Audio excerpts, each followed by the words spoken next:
Kontrabida. Hindi ba't sinabi ko, ayoko na may hampas lupa dito. At komedyante. Ay nako, Ateng. Sinabi ko na, ayoko na may hampas lupa dito. Iilan lamang yan sa mga papel na kayang gampanan ng aktres na si Patricia Ismael. Mahigit isang dekada na mula nang pumasok sa show business si Patricia. Karamihan sa mga papel na ginagampanan niya, supporting o character roles. Kung si Rafael kaya, baka dapat siya naman talagang tumatawag sa atin, di ba? Ako, nag-enjoy ko siya kasi luckily at saka blessed ako na for a time, meron kang certain roles. Tapos after a while, binibigyan ka na rin ng iba pang mga roles kahit na support ka. Halimbawa, best friend ni ganito or kaaway ni ganyan. Naiiwasan na rin yung stereotype sa isang klase ng genre. Hindi man siya nagiging bida pero lumulutang pa rin ang kanyang galing sa pamamagitan ng komedya. May mga lumalabas sa bibig ko kasi na makakagulat na lang na matatawa sila. Pero ako, hindi intentional. Hindi yung tipong, magpapasikat ako sa mga to. Tingnan mo to, papabibo ako. Yung ganon, para maging popular, para maging life of the party, ika nga nila. Bilang sidekick, wala raw pressure sa kanya na magpaganda ng katawan. Kaya aminado si Patricia na hindi niya talaga naalagaan noon ang kanyang kalusugan. Noong naninigarilyo pa siya, payat siya at madaling hingalin. Nang tumigil naman siya sa bisyo, timbang naman niya ang naging problema. Lalaki ka kasi nagkakaroon ka ng panlasa, sumasarap yung lasa lahat para sa'yo. 4 feet 8 inches lang si Patricia pero umabot daw siya noon ng 57 kilos o 125 pounds. Na-weigh ko yan before, tapos tinignan ko rin yan kung ano yung BMI mo, di ba? Body mass index, ganyan-ganyan, for your height, for your age. Obese ako. Borderline obese. Nang nalaman niyang borderline obese na siya, tila natauhan daw si Patricia. Nagdesisyon siya na sa sarili niyang buhay, siya dapat ang bida. Kaya ang kanyang Balik-Alindog program, 3 taon na niyang binuno.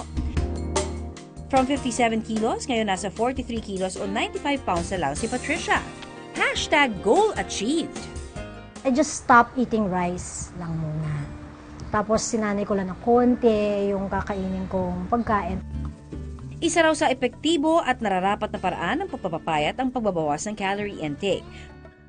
I-compare mo yung rice sa vegetable. Parang ang 1 cup of rice is 200 calories. Tapos yung vegetable na 1 cup is nasa 32 calories lang.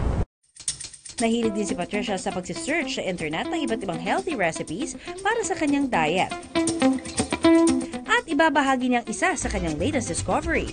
So ngayon, ang gagawin natin ay isang very healthy na avocado and tuna sandwich. Una, ihalo ang kamatis, sliced avocado at tuna sa isang mangkok. Kapag nahalo na ng mabuti, lagyan ito ng konting paminta at asin. Kuha lang tayo ng isang lettuce. Yan magsisabing bed niya para kumapit yung hindi mahulog yung ating spread, avocado and tuna. At saka ipalaman sa wheat bread.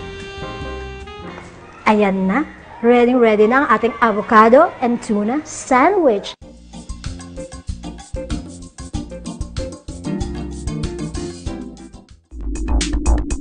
Bukod sa pagjujeta, kinarir din ni Patricia ang pag-workout. 2 beses sa isang araw daw siya kung mag-exercise at isa sa kanyang paborito ang Zumba. Hanggat maaari, every week I change up yung aking workout routine. Lagi lang may cardio na dancing because I love to dance. Para lagi lang masya-shock yung system mo. Maliban sa cardio workout, mayroon din siyang strength training.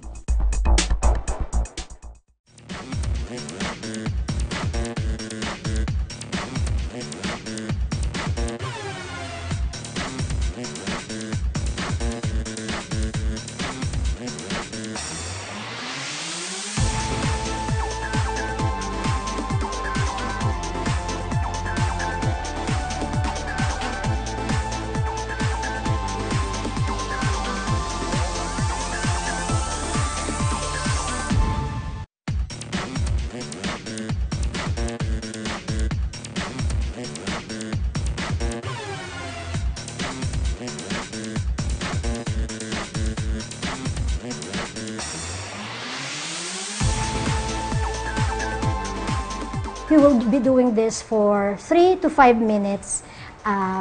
Paulit-ulit lang siya. So, mayroon lang kayong break na mga 15 to 30 seconds para naman may panahon naman mag-recover. May time naman mag-recover ang katawan ninyo. Para kay Patricia, dapat bida ang sarili pagdating sa kalusugan. Kailangan lang ng wastong pag-aalaga sa sarili at pagpupursige. Yung mind mo, wala talaga siyang limit. Ikaw yung naglalagay ng limit doon.